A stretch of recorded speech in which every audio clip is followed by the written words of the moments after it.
देखो, rational number है chapter का नाम। सबसे पहले ये जानेंगे कि आपको क्या मालूम है रैशनल नंबर के बारे में, बताओ।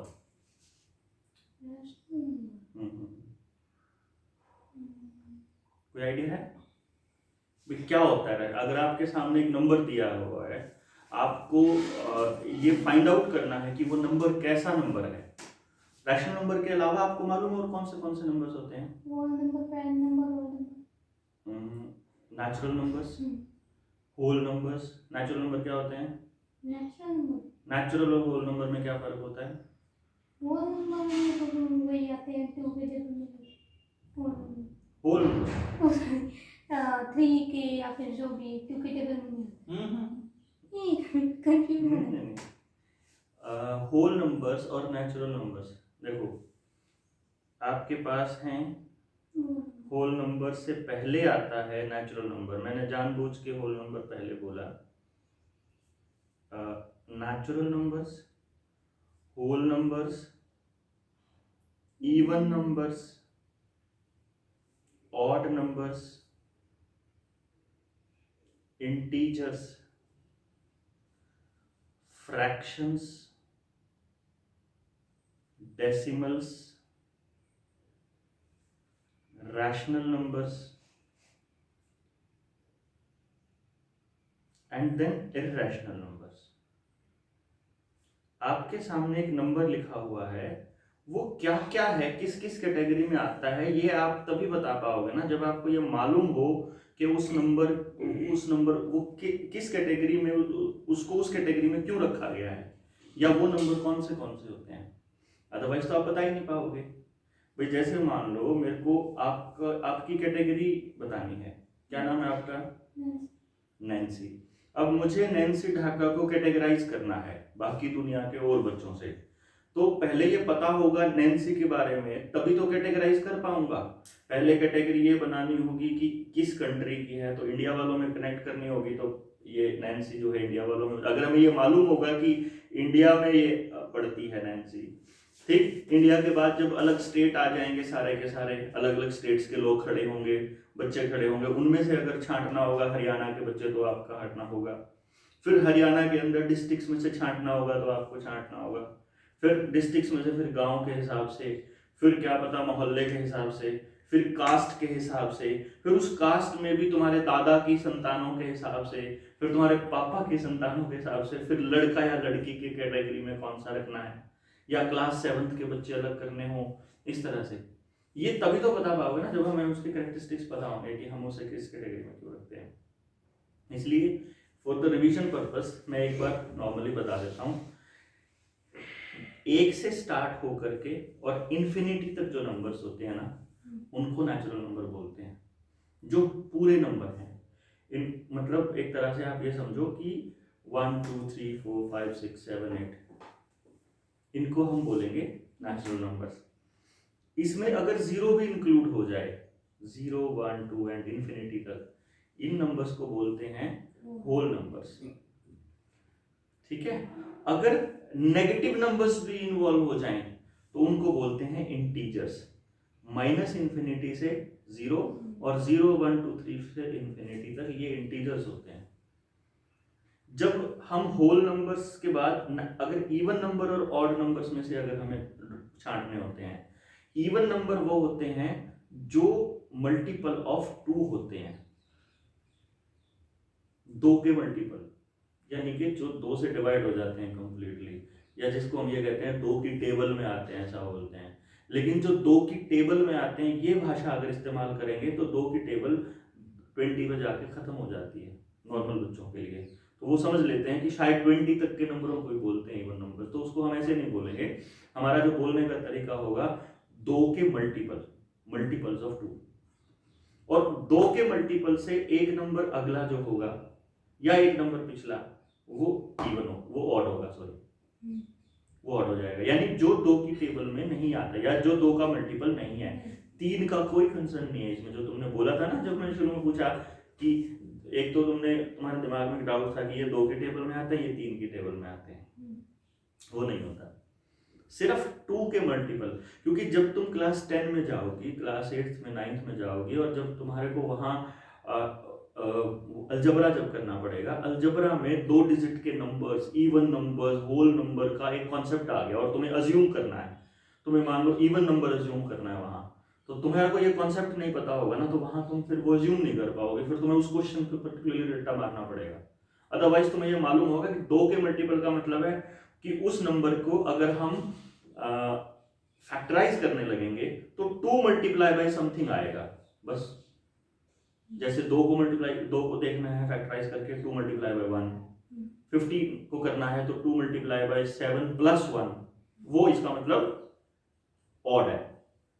या 2 मल्टीप्लाई बाय 8 माइनस 1 तो भी वो ऑड है। 2 मल्टीप्लाई बाय 8 है, यानी 2 मल्टीप्लाई बाय समथिंग है अदर देन 0, तो वो इवन होएगा, इवन होएगा। ठीक, 0 इवन होएगा कि ऑड होएगा? 0 इवन ऑड है। हाँ, ना वो इवन होगा ना वो ऑड होगा। ठीक है, फिर फ्रैक्शंस और डेसिमल्स तुम कर चुकी होगी। फ्रैक्शंस में वो नंबर आते हैं जिनको p अपॉन q की फॉर्म में लिखते हैं। इन डेसिमल्स में भी कन्वर्ट किया जा सकता है उनको, फिर फ्रैक्शंस को, कि भाई जैसे 3/4 लिखा हुआ है, इसको हम डिवाइड किया तो 0.75 हो गया इसको, तो ये p अपॉन q की फॉर्म में फ्रैक्शन हो गया और ये डेसिमल फ्रैक्शन हो गया, इसी को कर दिया। इनका जो नेक्स्ट स्टेप आपके पास नंबर्स आएगा वो आएगा रैशनल नंबर्स, यानी कि जब आपने इनको फ्रैक्शंस में जब कन्वर्ट किया, डेसिमल से फ्रैक्शन में जब कन्वर्ट किया, तो कुछ एक नंबर्स आएंगे जिनमें कुछ खास पैटर्न बनेगा। कैसे? जैसे मैंने अभी अभी किया कि 3/4 लिखा, इसका मतलब है कि जब हम इसको डेसिमल में कन्वर्ट करेंगे तो 3 को 4 से डिवाइड करेंगे, फिर डेसिमल यूज करके 0 लगा लिया, 4 7 28, और फिर 2 बचा, ऊपर से एक 0 और ले लिया, 4 5 20। तो इस तरह से हमारे पास 3/4 की वैल्यू आ गई 0.75। लेकिन एक नंबर ले लेते हैं 4/3 ले लेते हैं। अब 4/3 को कन्वर्ट करना है अगर डेसिमल में, 4 को 3 से डिवाइड करेंगे, 3 1 3, 1 डेसिमल लगा के 0 लगाया, 3 3 9, फिर 1, फिर एक और 0 लगाएंगे, 3 3 9, फिर एक 1, फिर 3 3 9। ये तो कभी भी एंड ही नहीं होएगा। नहीं देख रही? वो तो एंड हो गया यहां जा करके, ये तो एंड ही नहीं हो रहा। 1.33333 एंड सो ऑन, एंड तक जा रहे हैं। नहीं समझे? समझे कि नहीं समझे? ये नंबर कभी खत्म नहीं होगा ना। फिर एक नंबर, एक और टाइप का नंबर आता है जिसको हम इस तरह से कहते हैं, जैसे 22/7, ये पाई होता है, पाई की वैल्यू होती है। इसको अगर आप डिवाइड करो 22 को 7 से, तो 7 3 21 आएगा, 1, फिर आपको डेसिमल लगा के 0 यूज करनी है, तो 3 1 फिर 3, सॉरी 7 1 7, फिर 3 बच गया रिमाइंडर, एंड 7 4 28, फिर 2, फिर 0, फिर 4 3.14, और फिर 2 आ गया, फिर 0 आ गया एक और, है ना, 8 56, फिर 4 आ गया। हर बार क्या देख रही हो कि अलग नंबर बच रहा है, ऊपर अलग नंबर आ रहा है, तो ये नंबर जो है ये आएगा 3.1428, लेकिन आगे नहीं पता क्या आएगा। नहीं समझे? तो यहां से 2 नए नंबर्स जो है वो डिफाइन हुए एक तरह से। एक टर्मिनेटिंग डेसिमल, डेसिमल्स में आते हैं ये, कौन से? टर्मिनेटिंग डेसिमल, टर्मिनेट हो जाते हैं जो, ये जैसे ये टर्मिनेट हो गया, 0.75 आया, हो गया था ना 3/5। फिर उसके बाद दूसरा आया था नॉन टर्मिनेटिंग डेसिमल, जो टर्मिनेट नहीं होते, जो कभी खत्म नहीं होते। इसमें ये वाला नंबर आया, जैसे इसमें क्या हो रहा था, रिपीट हो रहा था 3, तो ये नॉन टर्मिनेटिंग रिपीटिंग डेसिमल, ये रिपीट हो रहा है, और non terminating non repeating, non repeating समझते हो, जैसे ये 22/7 था, non terminating repeating, non terminating non repeating. अब आपको अगर कोई एक्सप्लेन करने को बोले कि रैशनल नंबर क्या होते हैं, तो आपको सिंपल एक डेफिनेशन देनी है, जिस नंबर को मैं अगर डेसिमल में कन्वर्ट करूं तो वो या तो टर्मिनेटिंग डेसिमल बन जाए या नॉन टर्मिनेटिंग रिपीटिंग डेसिमल बन जाए। अगर टर्मिनेटिंग है तो वो खत्म ही हो गया, नॉन टर्मिनेटिंग है तो रिपीट हो जाए, 4.141414 ऐसा कोई नंबर आ जाए, उसके ऊपर बार लगा देते हैं कि वो रिपीट हो रहा है बार बार।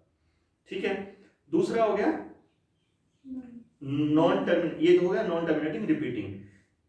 टर्मिनेटिंग या नॉन टर्मिनेटिंग रिपीटिंग, ये नंबर हो गए आपके रैशनल नंबर्स। इसके अलावा एक जो दूसरा नंबर मैंने अभी अभी एक्सप्लेन ये किया, जो नंबर ना तो रिपीट होते ना टर्मिनेट होते कभी तक, उन नंबर्स को बोलते हैं इररेशनल नंबर्स। ये आपको 9th क्लास में एंट्री होगी, 7th में रैशनल नंबर का इंट्रोडक्शन दे देंगे, 9th में इररेशनल नंबर का देंगे आपको। तो ये दोनों आपको साथ साथ पता होना चाहिए कि वो नंबर अगर आ जाए ऐसा जो खत्म नहीं हो रहा है, तो उसको बोलेंगे हम लोग नॉन टर्मिनेटिंग। अब इसमें थोड़ा सा ध्यान रखना होता है बस आपको, वो ये रखना होता है कि अगर टर्मिनेटिंग डेसिमल है कोई, कौन सी टर्मिनेटिंग डेसिमल है, उसको अगर फ्रैक्शन में कन्वर्ट करेंगे मान लो, तो वो ऐसा फ्रैक्शन आएगा। टर्मिनेटिंग डेसिमल की खास बात ये होती है कि उसको P/Q की फॉर्म में लिख सकते हैं, और Q is a multiple of 2 और 5। इसका मतलब समझिए, Q मतलब डिनोमिनेटर, ऊपर न्यूमरेटर होता है नीचे डिनोमिनेटर होता है। तो इसमें आपसे ये पूछा जाएगा कि जो कि Q है यानी कि जो डिनोमिनेटर है ये 2 या 5 का मल्टीपल होगा, तो वो नंबर कैसा होगा, टर्मिनेटिंग। कंफर्म है वो टर्मिनेटिंग आएगा, यानी आपने नंबर देख लिया, उसके नीचे वाला पार्ट है, ये आपको मैं उस चीज के लिए बता रहा हूं जब आपको कोई कंपटीशन लड़ना होगा। मान लो आपको ओलंपियाड का एग्जाम देना है, आपको कोई बड़े होकर के जो आपको एसएससी के और दूसरे एग्जाम्स देने हैं, वहां एकदम एक डेसिमल आ जाएगा, क्विक से डिसाइड करना है, तो सिंपल जो नीचे डिनोमिनेटर है उसके फ्रैक्शंस करके देख लो, आपको पता चल जाएगा कि ये टर्मिनेटिंग आएगा कि नॉन टर्मिनेटिंग आएगा। नॉन टर्मिनेटिंग आएगा कि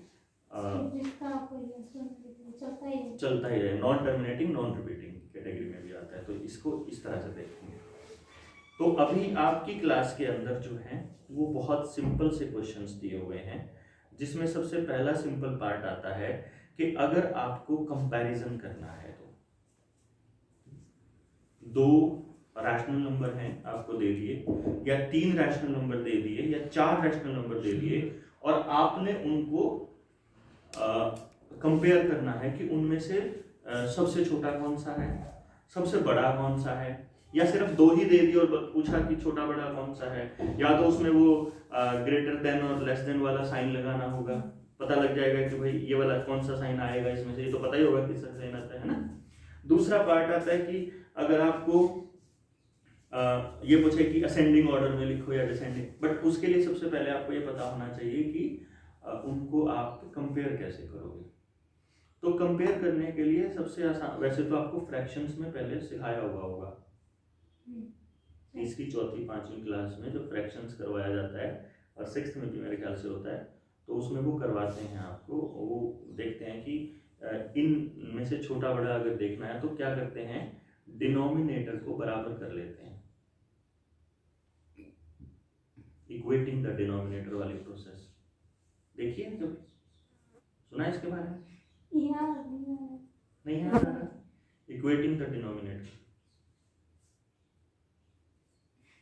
तुम्हें उसका पता नहीं है कि उसको इक्वेटिंग द डिनोमिनेटर बोलते हैं, एलसीएम लेके करते हैं। जब एलसीएम का क्या काम होता है, एलसीएम बेसिकली आपका क्या कर रहा होता है,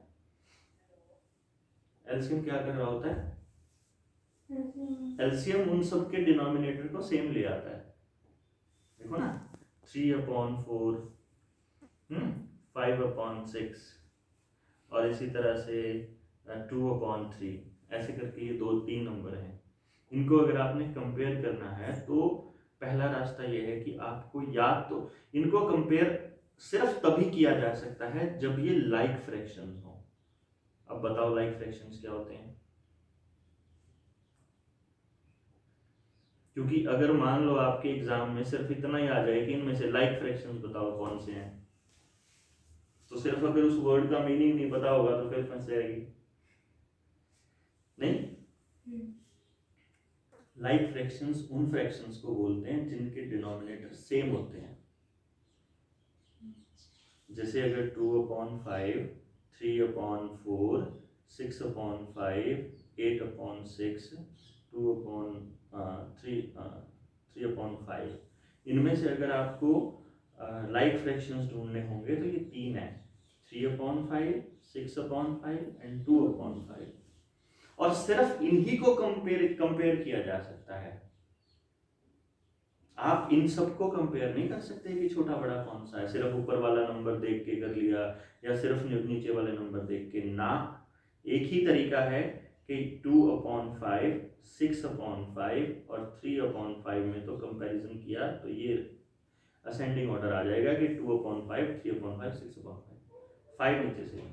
बट इन सारों को कंपेयर करना है तब आपको सबका डिनोमिनेटर सेम लाना पड़ेगा, और सबका डिनोमिनेटर सेम वो नंबर होगा जो इन सारे नंबरों से डिविजिबल होगा।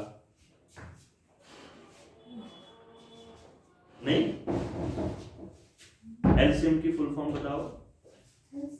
हाँ, तीसरी क्लास में आता है, चौथी में, फोर्थ क्लास में आता है एलसीएम।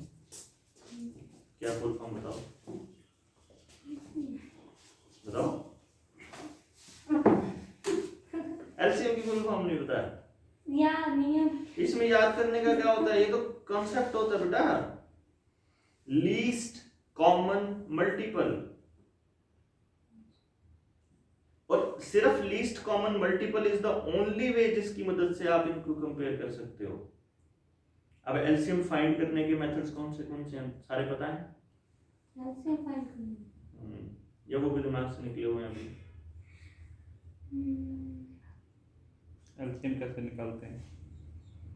ये चैप्टर जो पहले ये चैप्टर एक्चुअली तुम्हारा क्लिक करके सिर्फ 5 मिनट का है, 10 मिनट का। ये चैप्टर एक्चुअली फ्रैक्शंस, जो ये रैशनल नंबर है, इसमें अगर तुम्हें एलसीएम फाइंड करना आता है, डिनोमिनेटर सेम करना आता है, लाइक फ्रैक्शन ढूंढने आते हैं, फ्रैक्शन से डेसिमल में कन्वर्ट करना आता है, तो डेसिमल से फ्रैक्शन में कन्वर्ट करना आता है, तो फिर सब कुछ आता है समझो। फिर आपको आगे इसमें अगला क्वेश्चन क्या आ जाएगा कि अगर ये फिर ये कहेगा कि 3/4 और 5/6 ये दो नंबर दे दिए, इनमें से कंपेयर करो कौन सा बड़ा है। पहले तो ये क्वेश्चन है, और दूसरे नंबर पे आपसे ये कह देगा कि इनके बीच कोई 3 नंबर मतलब इंक्लूड करके बताओ। वो जो मैंने अभी 1 मिनट के लिए पेज खोला था, मैंने यही देखा था कि इसमें क्या क्या टॉपिक्स हैं। इसमें सिर्फ ही 2-4 हैं और सबका सोल्यूशन एक ही है, डिनोमिनेटर सेम कर दो। और डिनोमिनेटर सेम कौन सा होगा? जो उसका लीस्ट कॉमन मल्टीपल होगा। तो अगर लीस्ट कॉमन मल्टीपल पे कमांड है तो चैप्टर खत्म है, और अगर लीस्ट कॉमन मल्टीपल पे कमांड नहीं है तो फिर हमें बैक ऑफ द टाइम जाना पड़ेगा, लीस्ट कॉमन मल्टीपल पे कमांड करनी पड़ेगी तैयार।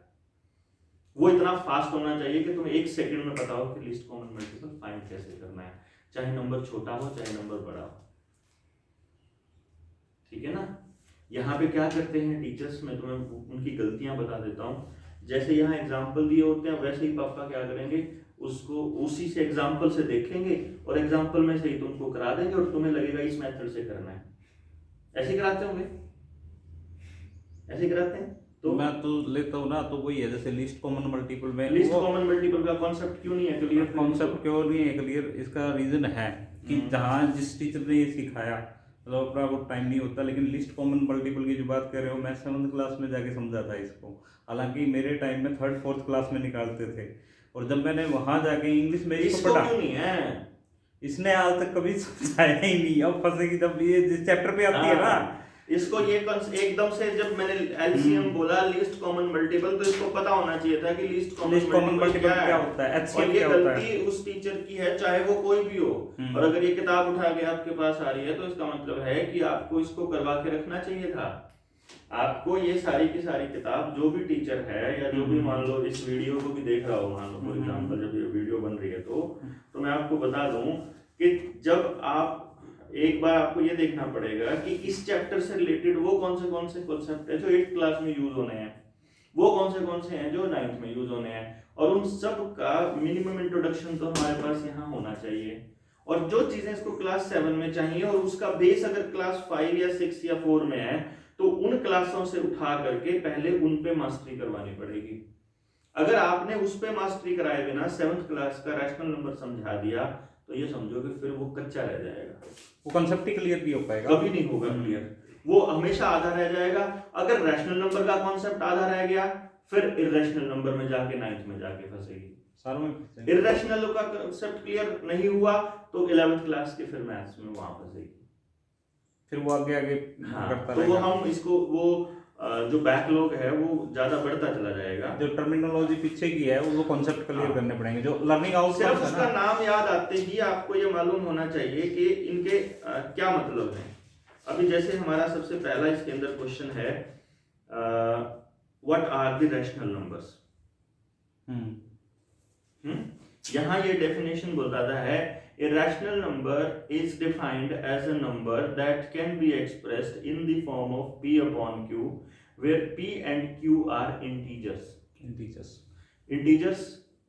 जिनकी हिंदी में इनको बोलते हैं पूर्ण संख्या, पूर्णांक यानी कि पूरा अंक, जैसे 4, 5, 8, 9, 1000, 2000, मतलब डेसिमल में नहीं होना चाहिए, माइनस प्लस में चलेगा लेकिन जीरो नहीं होगा,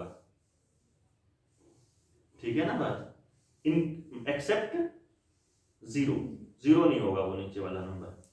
यहां पे ये डेफिनेशन 7th क्लास के हिसाब से ठीक है, लेकिन ये डेफिनेशन ओवरऑल डेफिनेशन के हिसाब से गलत है। ये एनसीईआरटी ने गलत डेफिनेशन लिखी हुई है कि जिस नंबर को p अपॉन q की फॉर्म में लिख दो वो रैशनल नंबर हो गया।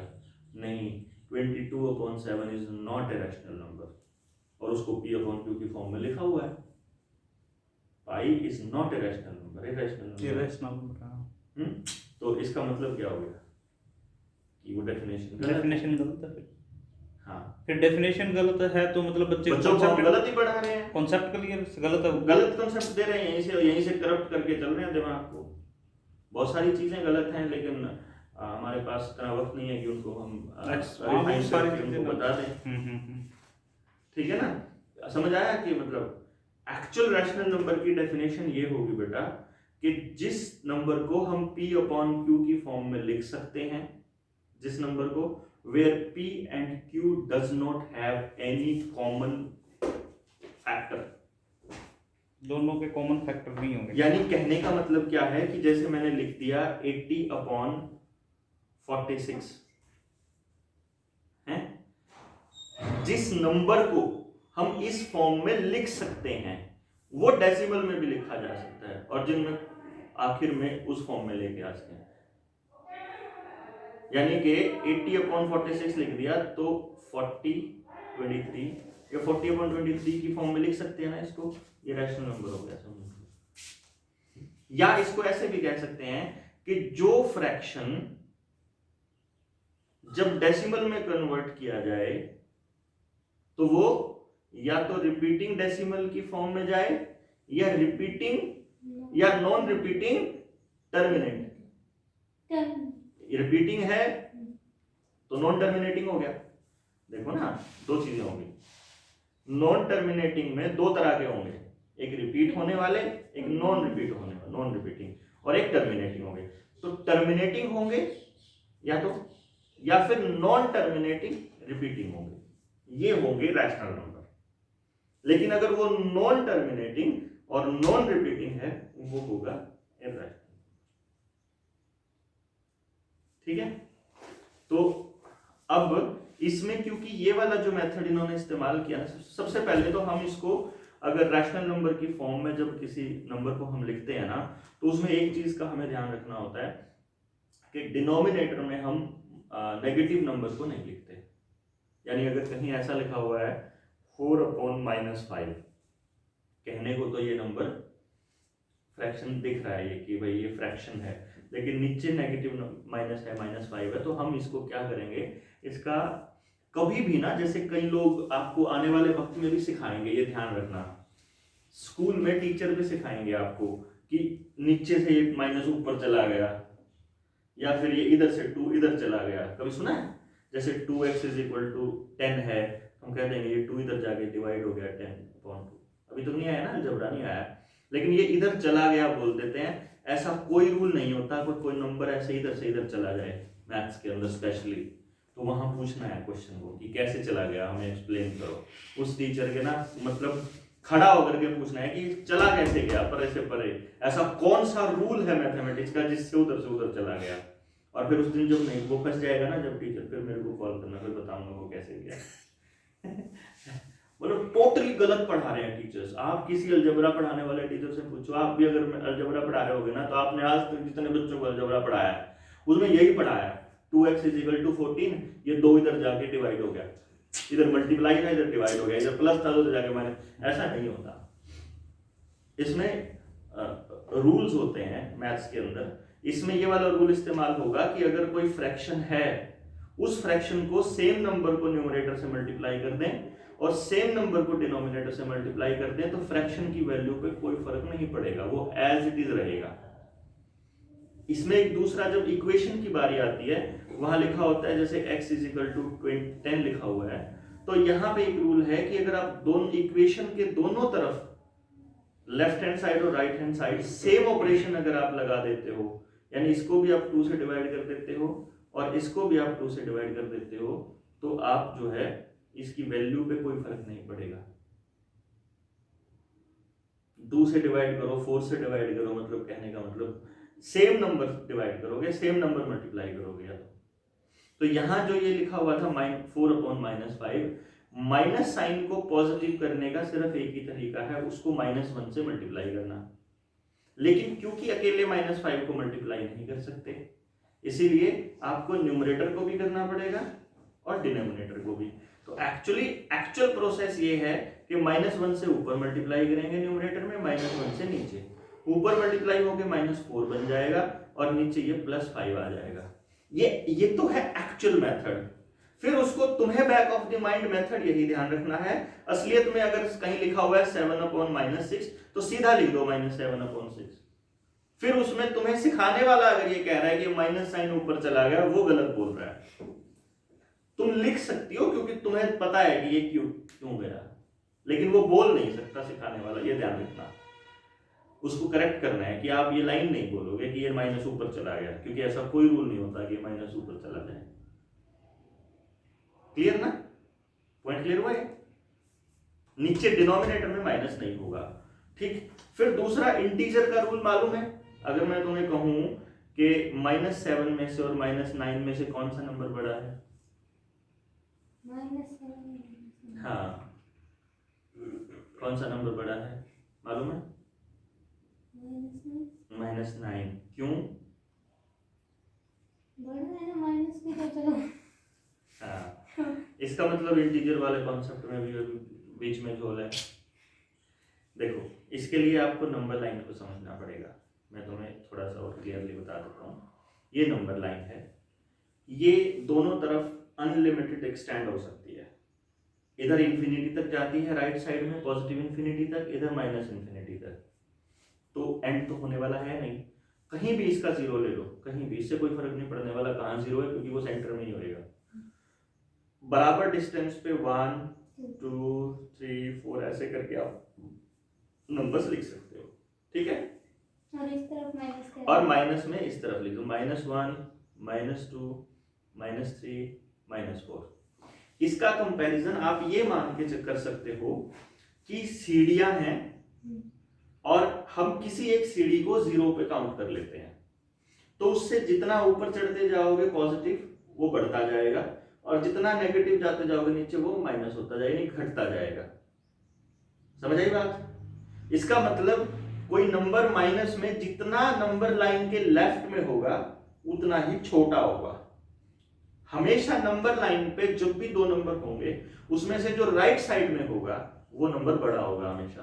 तो -9 राइट में होगा कि -7 होगा राइट में? राइट में है ना। कौन सा नंबर होगा राइट में?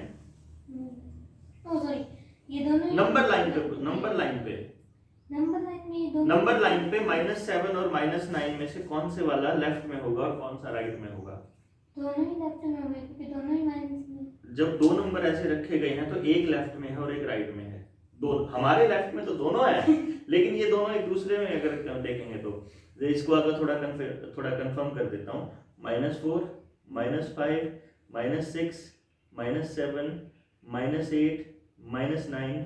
अब बताओ कौन सा लेफ्ट में है? -9। तो छोटा कौन सा होगा इनमें से?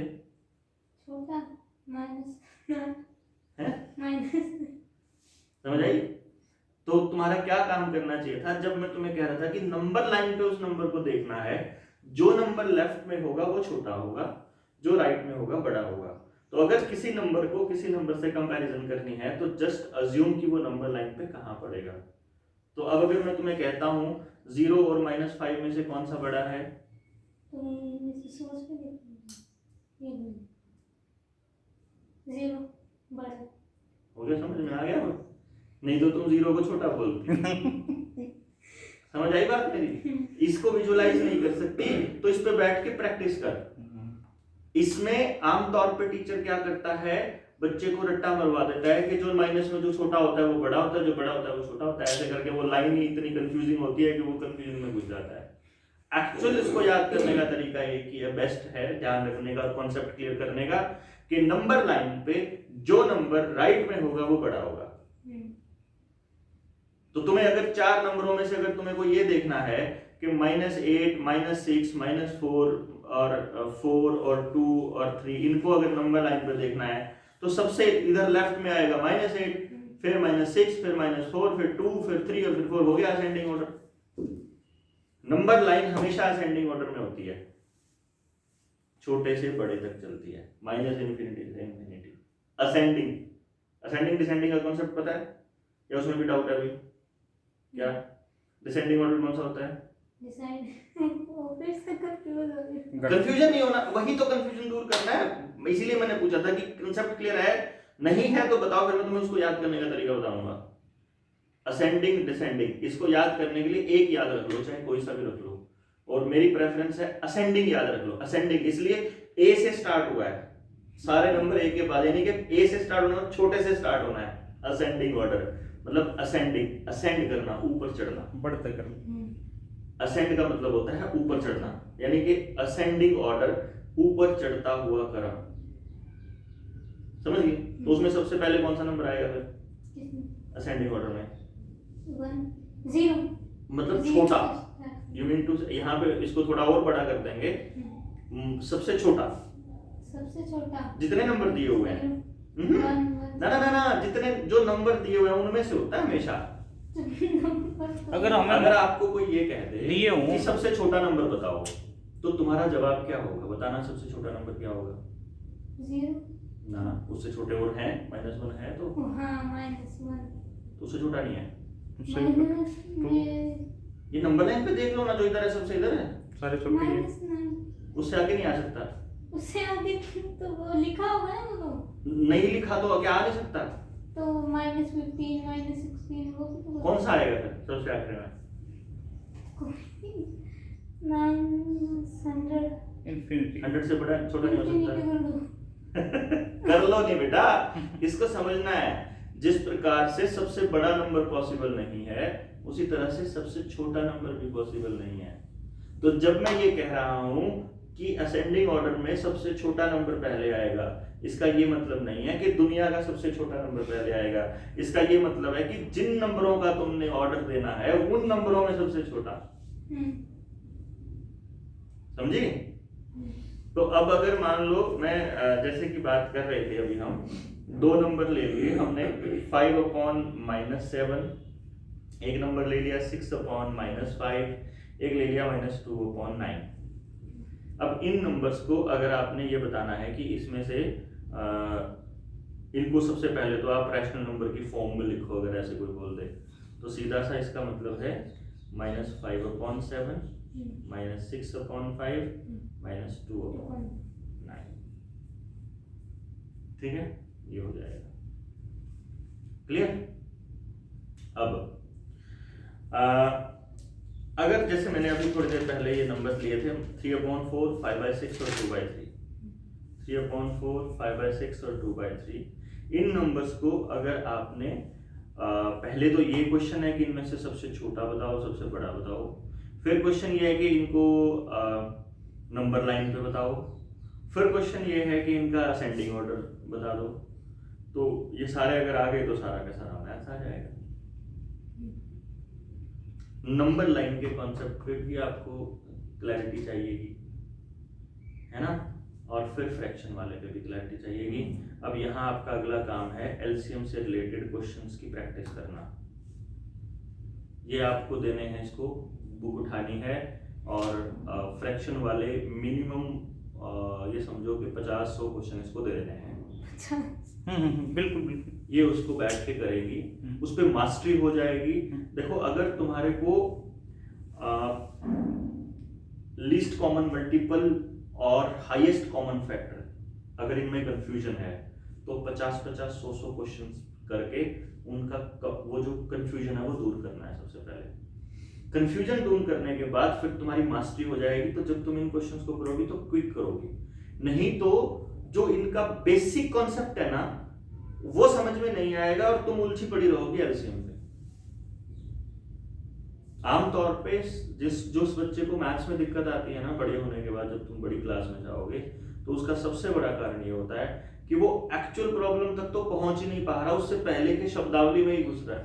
टर्मिनोलॉजी और कॉन्सेप्ट दोनों क्लियर नहीं है इसका मतलब, तो फिर वो आगे चल ही नहीं पाएगा। तो यहाँ पे अगर तुम्हें एलसीएम का कॉन्सेप्ट पता होता, मैं तुम्हें फाइंड आउट करना सिखाता हूँ। 3, 4 और 6 है, इसको हम शॉर्ट डिवीजन मेथड बोलते हैं। कम से कम 2 नंबरों को डिवाइड करता हो ऐसे नंबर से डिवाइड करेंगे। यहाँ 2 से डिवाइड हो रहा है तो मैंने ये 2 आ गया, इसका आंसर 3 आ गया। तो उसके बाद ये दोनों नंबर 3 से डिवाइड हो रहे हैं तो ये आ गया। अब अगर इसको मल्टीप्लाई करता हूँ तो एलसीएम इन तीनों का आ रहा है 2 × 2 × 3, 2 2 = 4, 3 = 12 आ गया एलसीएम। आमतौर पे यहाँ वही काम करते हैं जो एडिशन सब्ट्रैक्शन में नहीं करते होते, बीच में प्लस माइनस लगा होता कि एलसीएम ले लिया, ये 12 आ गया। 4 से डिवाइड करेंगे 12 को, 3 आएगा, 3 3 = 9 आ गया। 6 से डिवाइड किया 12 को तो 2 आ गया, 2 5 = 10 आ गया, 3 4 = 4, 2 = 8 आ गया। अब यहाँ से देखने में तुम्हें सबसे छोटा कौन सा लग रहा है ऊपर वाले नंबरों में, न्यूमरेटर में? 9 सबसे छोटा 9, 10 और 8 में से सबसे छोटा। सॉरी 8 मैं नंबर लाइन में तो नंबर लाइन में भी सबसे छोटा ये होएगा। हाँ, नंबर लाइन में माइनस वाले साइड में माइनस कहाँ है लगा हुआ है? माइनस नहीं मैं वैसे बता 8 है जो लिखा हुआ है उसी को देखो ना। हाँ 8 है इसमें, 8 फिर 9 फिर 10, तो इनका असेंडिंग ऑर्डर भी यही होगा। जो 8 वाला नंबर है वो कौन सा है? 2/3। 9 वाला नंबर कौन सा है? 3/4। और 10 वाला नंबर कौन सा है? 5/6।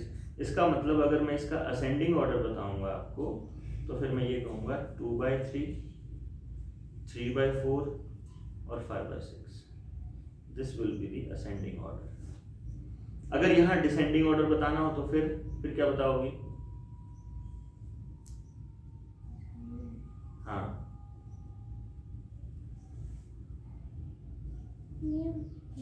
बताओ डिसेंडिंग ऑर्डर क्या आएगा? 9/12 9/12 कहाँ है? नहीं, वो जो लिखा है उसको डिसेंडिंग ऑर्डर में उल्टा। नहीं, अभी रुक जाओ ना, आप क्यों बता रहे हो भाई? पहले अगली को दिमाग इसीलिए तो सारा काम खराब कर रखा है कि सारी की सारी फीडिंग अगले के दिमाग लगाने से पहले दे रखी है, पहले दे देती है। सही बात। आप उसको सोचने का मौका ही नहीं दे रहे हो। वो बेचारी जल्दी से जल्दी ये वेट कर रही है कि मैं ही बोल दूं कुछ ना कुछ और उसी में हाँ कर ले। यही बहुत बड़ी गलती करते हैं टीचर्स। मैं ये किताब बंद करके क्यों पढ़ा रहा था? क्योंकि एग्जाम्पल, इसमें एग्जाम्पल देख लिया ना अगर आपने और उस हिसाब से करा दिया, तो बच्चा उस एग्जाम्पल को ही देखेगा जा करके, और वो दिमाग लगाना बंद कर देगा। वो उस चीज को नहीं देखेगा एग्जैक्ट चीज क्या है, वो असल बात क्या कहने जा रहा हूं मैं, जो सबसे इंपॉर्टेंट वो बात है एक्चुअली। और यहाँ पे डिसेंडिंग ऑर्डर, बच्चे एक बात देखो, एक ऑर्डर बनाया तुमने जिसमें पहले सबसे छोटा लिखा, फिर बड़ा लिखा, फिर बड़ा लिखा, फिर बड़ा लिखा, लिख दिया। अब तुम्हें इसका उल्टा ऑर्डर बनाना है, तो तुम क्या करोगे उसके लिए? पहले सबसे बड़ा फिर उससे छोटा। तो इसमें क्या करना है? दिमाग लगाना है। क्या लिखूं सबसे पहले? 10 नंबर कौन से लिखूं? यहाँ पे क्या लिखूं? 10 ये लिखा ही नहीं मैंने कहीं। 8 9 10 कहाँ लिखा है मैंने अपने ऑर्डर में? सबसे ये रेफरेंस इनमें लेने से के लिए था, इनमें नंबर ये थे, ये सवाल ही ये था, इन्हीं का लिखना था ऑर्डर, इनका तो था, ये तो इनकी हेल्प करने के लिए बीच में नंबर आए थे। तो फिर 2 बाय में 3, फिर 2 बाय 3 पहले लिखूं? ओ सॉरी 5 बाय में 6, हाँ 3 बाय में 4 हाँ और 2 बाय में 2। हाँ, फिर अच्छा यहाँ रखना होता है ना ध्यान। नहीं समझी बात को? अब अगर इसमें मैं एक में माइनस घुसा दूं, फिर मान लो मुझे यही होता, मेरे पास एक क्वेश्चन है 3/4 माइनस 5/6 और 2/3, इनके इक्विवेलेंट फ्रैक्शंस क्या होते हैं? इक्विवेलेंट फ्रैक्शंस मालूम है? यहाँ पे फंसे। ये जो टर्मिनोलॉजी है ना बेटा, इसको लाइटली नहीं लेना होता एक्चुअली। और वहां ना तुम्हारे स्कूल के टीचर्स ने यही सबसे बड़ा कचरा करा हुआ है कि तुम्हें वो सारा कुछ बता दिया, इक्विवेलेंट फ्रैक्शन ऐसे बताना है, नीचे बच्चे ने कर दिए क्वेश्चंस इक्विवेलेंट फ्रैक्शन, उनको लगा इक्विवेलेंट फ्रैक्शन हो गया। इक्विवेलेंट फ्रैक्शन पे ना बात करी, इक्विवेलेंट फ्रैक्शंस पे ना डिस्कशन किया, ना उस पे कंपटीशन हुआ, ना उस पे डिटेलिंग हुई, ना बच्चे को पता, ना बच्चे ने पूछा, कुछ नहीं, सब साफ। तो अब तुम्हें मैं इक्विवेलेंट फ्रैक्शंस की वो बताता हूँ क्या होता है। इक्विवेलेंट फ्रैक्शंस उन्हीं को कहते हैं जो एक्चुअली दिखने में अलग होते हैं लेकिन उनकी वैल्यू सेम होती है। जैसे अभी 10/12 लिखा हुआ है, तुम क्या करते हो? इसको कैंसिल करने का काम करते हो और इसको क्या लिख देते हो? 5/6। तो जो ये 10/12 है ना और ये 5/6 है, ये दोनों इक्विवेलेंट फ्रैक्शन है, ये दोनों बराबर है एक्चुअली।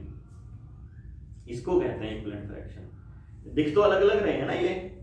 तो अभी जब हमने ये 3/4 माइनस 5/6 और 2/3, जब मैंने इन तीनों का एलसीएम लिया था 12, तो 9 10 और 8 आया था।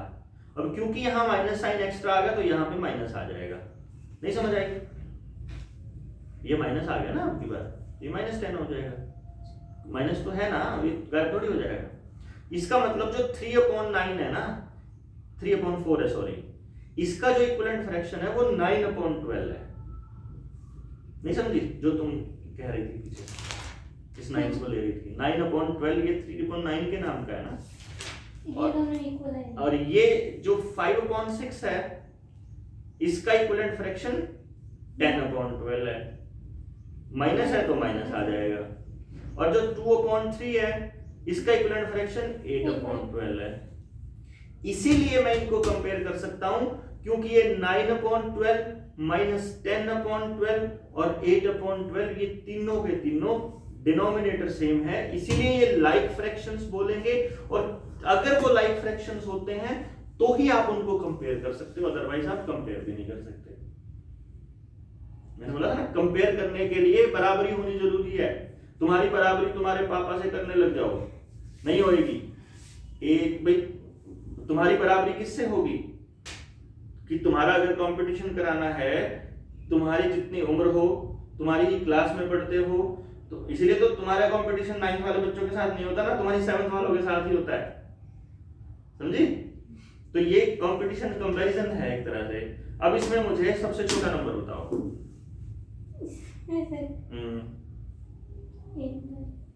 यहाँ इन तीनों में सबसे छोटा नंबर बताओ।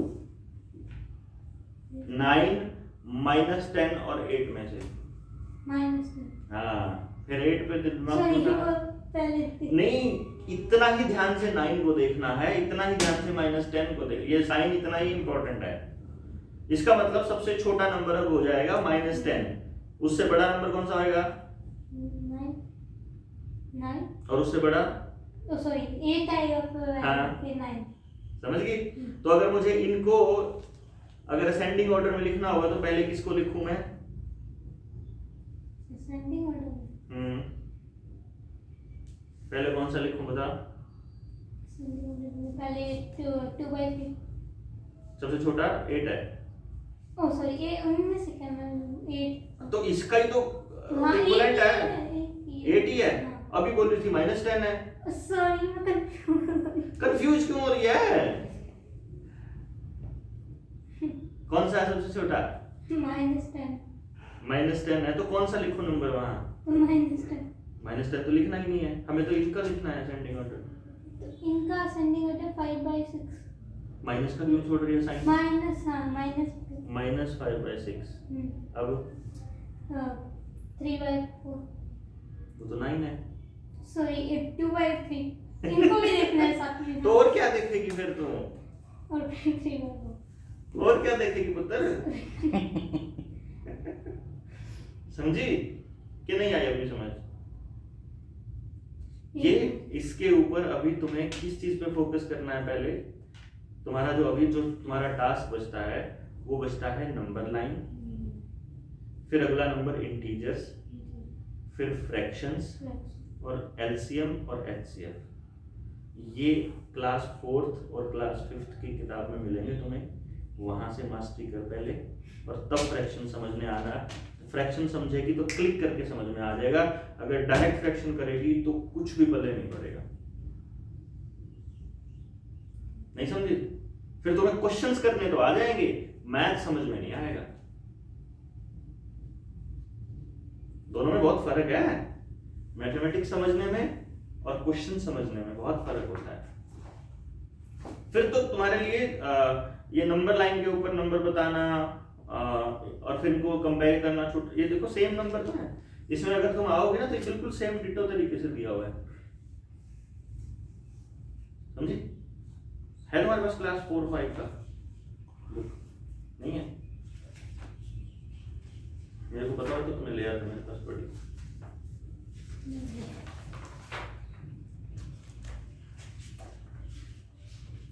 देखो जैसे अभी ये लिखा हुआ इसने, question is do 4/-9 -16/36 represent the same rational number। देखो, do 4/-9 and -16/36 represent the same rational number। दो तरीके होते हैं, या तो इनको लोएस्ट टर्म में ले जाओ, यानी काटना होता है ना, फ्रैक्शन का काटना होता है, जो हम काटना बोलते हैं। हालांकि सेम नंबर से ऊपर डिवाइड करते हैं हम, सेम नंबर से नीचे उसमें, या फिर दोनों के डिनोमिनेटर सेम कर दो। 4/-9 इसको लिखा जा सकता है -4/9, ये पहले से -16/36 लिखा हुआ है पहले से ही, है ना। अब मुझे 9 की टेबल में ये देखना है 36 आता है क्या? आता है? नहीं आता ना? 9 4 36 भी नहीं होता। 9 4 36 आता है?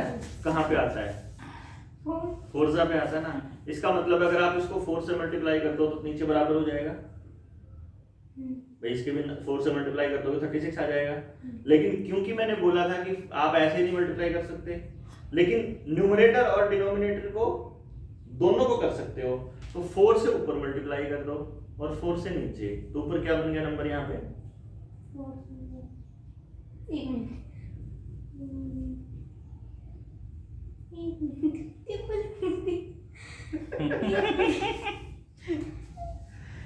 4 का टेबल पढ़ो।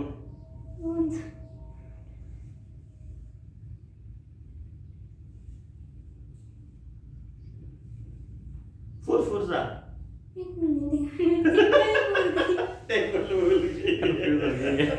इतनी कॉन्शियस कैसे हो रही है?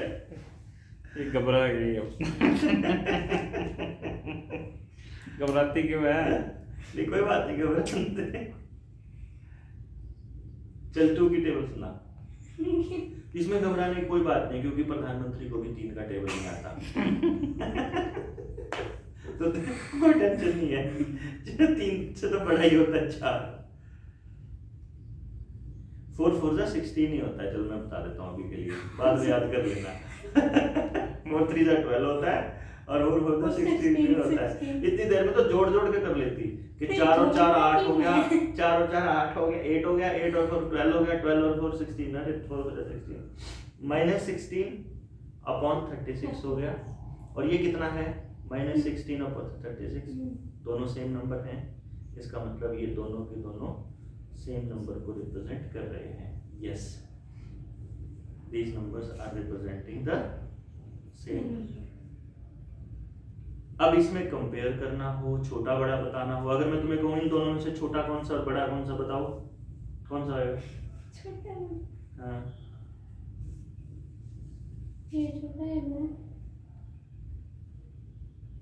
नहीं, दिमाग से नहीं काम कर रही। चला गया दिमाग। दिमाग गया, गायब हो गया। अरे अभी बोल रहा हूँ ये रिप्रेजेंट कर रहे हैं सेम नंबर को। तो सेम नंबर क्या होता है? Same number equal. इक्वल। तो बता कौन सा छोटा है कौन सा बड़ा? कोई। हाँ। तो ये एक छोटा बड़ा हो ही नहीं सकता, दोनों बराबर। समझे? ये प्रेजेंस ऑफ माइंड अगर भूल रही है, ये सिर्फ इसलिए आ रहा है क्योंकि जो टर्मिनोलॉजी इस्तेमाल हो रही है ना, वो बीच में से मिसिंग है। वही कनेक्टिंग चीज है इसका। इस तरह से 3 नंबर दे दिया तो उनका भी डिनोमिनेटर सेम कर लो, उससे आ जाएगा, है ना? फिर नंबर लाइन पे बता दूंगा आपको आके, पहले उस पे कर ले प्रैक्टिस। समझ गए ना? अब रोक दोस्तों। हाँ